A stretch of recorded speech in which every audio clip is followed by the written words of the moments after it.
kinaiyahan.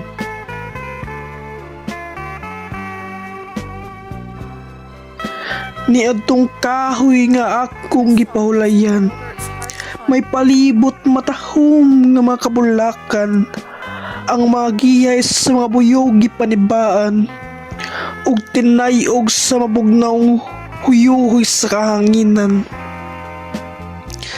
Giyahat kay mga mata ngadto sa layong unahan, nalantaw ko ang daw diyan nga mga kabukiran.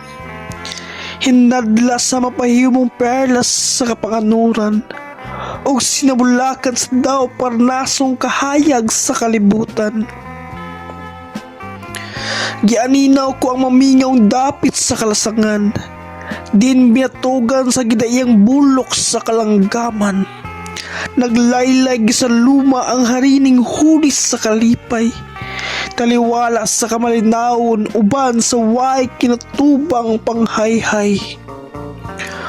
Tuyok kini pananawan ngadto sa diwanag nga kasadpan, asudong ko ang halapad wanang sa kadagatan, diin dinayndayan sa madinihong isla sa kalawran, ug dinulaan sa gagmayng balod ang ilang lapyahan. O katahom kamalipayon nilang tan-awon, pagkanindot sudongon ang ilang katulokibon, makasakit mitiliwan nga lamhang masulubon. Sanglit hininginlan sa kinayahan nga puno sa kamablukon.